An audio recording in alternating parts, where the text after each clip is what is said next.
श्री महालक्ष्मी देवीची कहाणी. ध्यानी घ्यावी श्री लक्ष्मी देवीची कहाणी. द्वापर युगातील सौराष्ट्र देशाची मोहिनी. आटपाट नगर होतं. तिथं एक राजा होता. राजाचं नाव होतं भद्रश्रवा. तो शूर होता, दयाळू होता, प्रजादक्ष होता. देवा ब्राह्मणांना साधू संतांना सुखावित होता. राजाच्या राणीचं नाव होतं सुरतचंद्रिका. ती रूपानं सुंदर होती, पण स्वभावानं गर्विष्ठ होती. मागच्या जन्मी ती होती एका वैश्याची बायको. नवऱ्याचं तिचं भांडण होई. घरी वैतागलेली गेली निघून रानात. तिथं पाहिलं सुवासिनींना. त्या करीत होत्या लक्ष्मी व्रत. तिनं पाहिलं व त्यांच्याबरोबर तसं व्रत केलं. दुःख गेली, दारिद्र्य संपलं, परिस्थिती सुधारली. देवीची भक्ती करीत होती. पुढे गेली ती मरून. पुढचा जन्म स्त्रीचाच आला. पुढे भाग्य उजळलं. भद्रश्रवा राजाशी लग्न झालं. ऐश्वर्य हाती आलं. गर्वानं फुगली, गरिबांना विसरली. तोऱ्या ताठानं बोलू लागली, दासदासींवर खिसकू लागली. एकदा काय झालं, देवीच्या मनी आलं. राणीला भेटावं, मागची आठवण द्यावी, ती ओळखते का पाहावं. राणी राजवाड्यात मजेत राहत होती. राजा तिचं कौतुक करी. त्या दोघांत 7 मुलगे झाले. एक मुलगी झाली. मुलीचं नाव होतं शांबाला. एके दिवशी अचानक देवीनं म्हातारीचं सोंग घेतलं. फाटकं वस्त्र ल्याली, हाती काठी घेतली आधाराला. हळूहळू पावलं टाकीत आली राणीला भेटायला. वाड्याशी आली आणि आरोळी दिली. आहे का कोणी घरी, घालेल का कोणी घास. दासी बाहेर आली. म्हातारी दिसली समोर. तिने विचारलं, कोण ग तू, कुठून आलीस, काय काम काढलंस, तुझं नाव काय, गाव काय, काय हवं आहे तुला. म्हातारी सांगू लागली, हळू आवाजातच. तशात खोकलाही येई मधून मधून. म्हातारी म्हणाली, माझं नाव कमलाबाई, द्वारकेहून आले इथे, राणीला भेटायचे. कुठे आहे या राजाची राणी. दासी म्हणाली, राणीसाहेब आहेत महलात, मैत्रिणींशी गप्पा मारतायत. त्यांना सांगितलं तर मलाच रागवतील. तुला कशा भेटणार त्या. तुझा अवतार पाहून तुझ्यावर खेकसतील, पुन्हा तुनं बोलतील, मैत्रिणीही तुला हसतील. तू इथे बस आडोशाला थोडा वेळ, मैत्रिणी गेल्या की सांगते त्यांना. म्हातारालाही राग आला होता. तीही संतापली. तुझी राणी पैशावर भाळलीये, माणुसकी विसरलीये. मागच्या जन्मी होती दरिद्री, आज राणी झाली, पण ती माझ्यामुळेच. मीच तिला देवीचं व्रत सांगितलं, तिनं केलं. आता देवीच्या कृपेने राणी पदावर बसली, पण देवीची आठवणही नाही तिला. तिला आता संपत्तीचा गर्व झालाय. डोळ्यांवर पैशांची धुंदी आलीये. गोरगरिबांना कशाला विचारील ती. थोड्या मोठ्यांना मुली मैत्रिणी झाल्या. म्हातारी, गरीब, भिकारीन तिला कोण विचारतय. ही राणी लक्ष्मी व्रत विसरून गेली. घेतला वसा टाकून दिला. उतली मातली, पण याचं फळ तिला भोगावंच लागेल. नंतरचं डोळे उघडतील तिचे. जाते मी परत. दासीनं म्हातारीला पाणी दिलं, हात जोडले आणि म्हणाली, मला सांगाल का ते व्रत. मी करीन ते नेमानं. उतणार नाही, मातणार नाही, घेतला वसा सोडणार नाही, दिलेला शब्द विसरणार नाही, मोडणार नाही.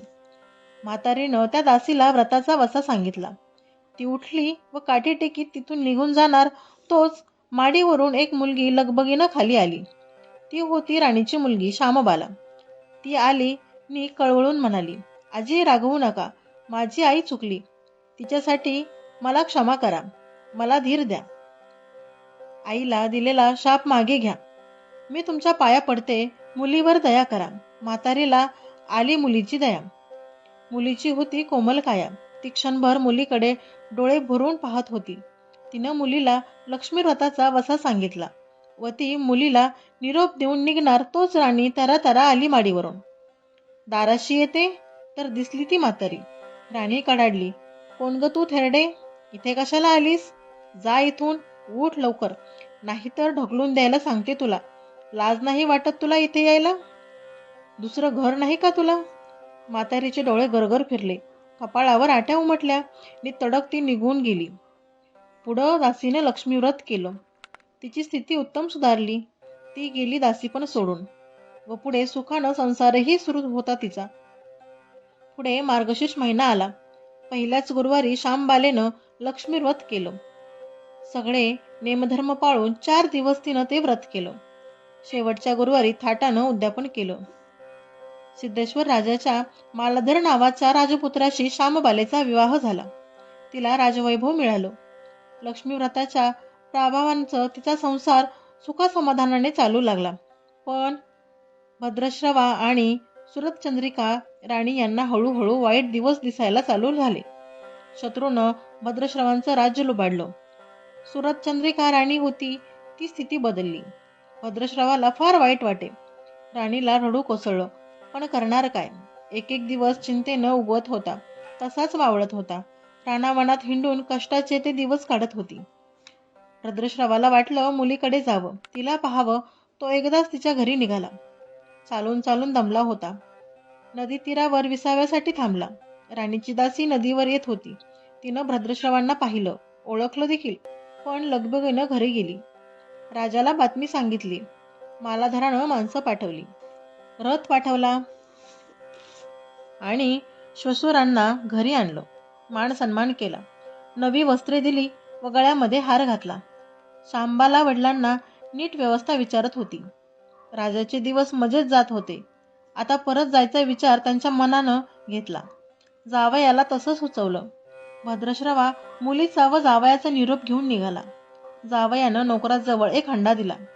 मोहरांनी भरलेला होता तो. नोकराच्या सोबतीनं राजा पुन्हा घराकडे परतला. चंद्रिकेला भेटला. हंडा पाहून ती खोलली.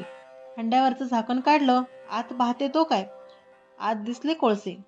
सुरतचंद्रिकेने कपाळावर हात मारून घेतला. नवऱ्याला सांगितलं.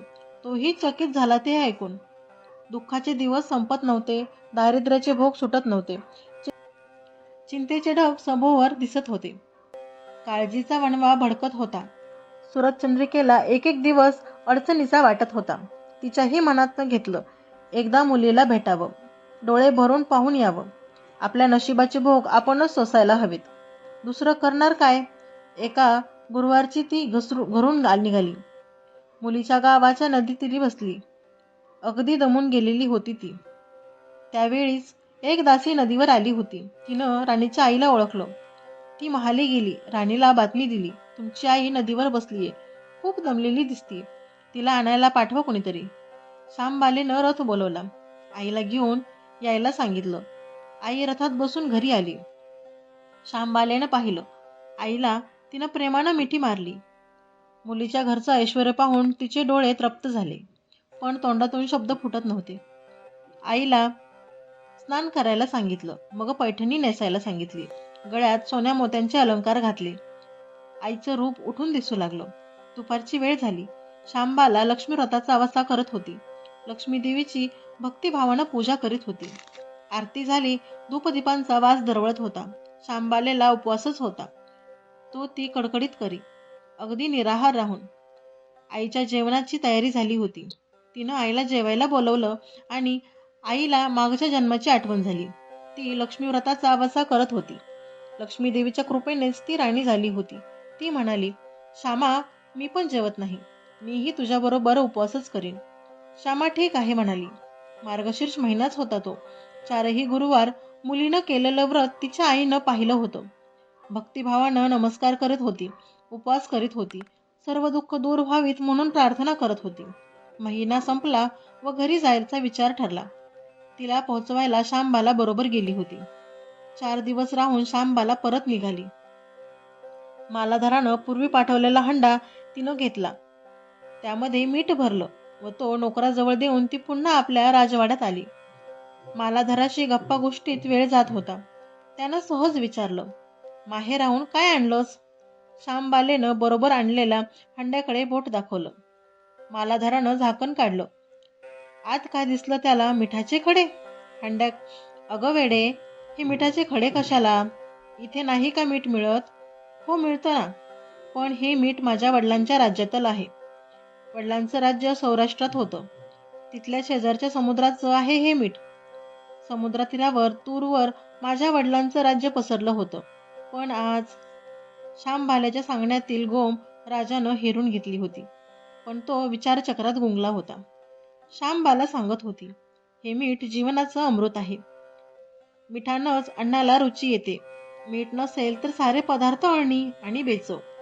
जो माणूस जिथं मीठ खातो तो धन्याशी नेहमी इमानी राखतो. त्याचं रक्षण करतो. कामात कसूर झाली तर प्राणापर्यायही करतो. मालाधाराचं विचारचक्र थांबलं. त्यानं ताबडतोब आपले सेवक आपल्या सासऱ्यांकडे भद्रश्रवाकडे पाठवले व ताबडतोब त्यांना बोलवून घेतलं. भद्रश्रवा या तातडीच्या बोलवण्याचा काहीच अर्थ कळत नव्हता. पण अधिक विचार न करता तो तातडीनं जावयाकडे निघाला. दोघांची गुप्त बैठक झाली व त्यातून एक नवा विचार निश्चित झाला. भद्रश्रवानं आपली अनुमती दिली होती. मालाधारानं आपल्या मुख्य सेनापतीला ताबडतोब भेटून जाण्याची आज्ञा केली. सेनापती आले व त्यांनी मालाधारांना आदरपूर्वक वंदन केले. काय आज्ञा? असं नम्रपणे विचारलं. भद्रश्रवाचं राज्य जिंकून घेतलेल्या शत्रूंवर ताबडतोब स्वारी करून जायचं आहे. प्रत्येक सैनिकांच्या हाती या हंड्यातला एक मिठाचा खडा द्यायचा. शपथ घेऊन शर्तीनं झुंजायला सांगायचं. राजाच्या आज्ञेनुसार सेनापतीनं सर्व व्यवस्था केली व दुसऱ्याच दिवशी सर्व सेना घेऊन शत्रूवर चाल केली. शत्रू बेसावध. मालाधाराचे सैनिक अधिक सावधगिरीने शत्रूच्या राज्यावर तुटून पडले. घाणाघाती लढाई सुरू होती, पण मालाधाराच्या सैनिकावित्रा शत्रूला अडवताच येत नव्हता. शत्रूचे सैनिक जमिनीवर कोसळत होते. मालाधाराचे सैनिक पराकाष्ठेने पुढे सरसत होते. युद्धाचं तांडव अखंड चालू होतं. सूर्य पश्चिमेकडे सरकत होता. थोड्याच वेळात अंधार पसरणार होता. मालाधाराचे सैनिक अधिक ईर्षेने पुढे पाऊल खेचत होते आणि शेवटी मालाधाराच्या सैन्यानं शत्रूचा पुरा फाडशा पाडला होता. मालाधाराच्या सैन्यानं अपूर्व विजय मिळवला होता. भद्रश्रवाचं राज्य पुन्हा मिळवलं होतं. मालाधाराला व श्यामबालेला ही आनंदाची वार्ता सेनापतीनं ताबडतोब कळवली. मागे राहिलेल्या सैनिकांनी त्या शत्रूच्या राजवाड्यातील मुख्य खजिना लुटला. अफाट संपत्ती त्यांना मिळाली होती. ती पोत्यात भरून मालाधाराकडे आणली. त्यात सोन्याच्या मोहरा होत्या, अनेक नाणी होती, कित्येक शस्त्रांचा साठाही होता. मालाधारानं भद्रश्रवाला चंद्रिका राणीला घेऊन यायला सांगितलं. ती आल्यावर घरात आनंदाला उधाण आलं होतं. तो होता गुरुवारचा दिवस. श्यामबालेनं लक्ष्मी व्रताची पूजा केली, आरती केली. धूपदीपाचा सुगंध दरवळत होता. तिनं व तिच्या आईनं उपवास केला होता. रात्री देवीची आरती झाली. देवीला नैवेद्य द्यायचा व सर्वांचं मिष्टान्नाचं जेवण झालं. मार्गशीर्ष महिन्यातील हा शेवटचा गुरुवार होता. लक्ष्मी व्रताचं शेवटचा दिवस. या मंगल मुहूर्तावर मालाधारानं भद्रश्रवाचं राज्य त्याच्या स्वाधीन केलं व या व्रताची खरी सांगता झाली. राजा राणी परत आपल्या सौराष्ट्रात आली.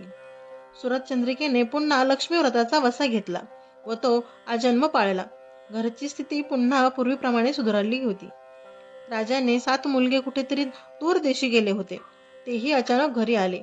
त्यांना पाहून आई वडिलांना जो आनंद झाला त्याचं वर्णन शब्दात सांगणं अगदी अशक्यच. श्री लक्ष्मी देवीच्या व्रताचा हा अपूर्व अनुभव राजा राणीने पुढे सतत घेतला आहे. त्यांचे जीवन निश्चित झाले आहे. दुःखाचं वादळ पूर्ण थांबलं होतं. सुखाचे वारे सर्वांना सुखवीत होते. अशी ही साठा उत्तराची कहाणी सर्वांनी वाचावी, ऐकावी व लक्ष्मीच्या कृपेने त्यांचं घर सदैव फुलावं.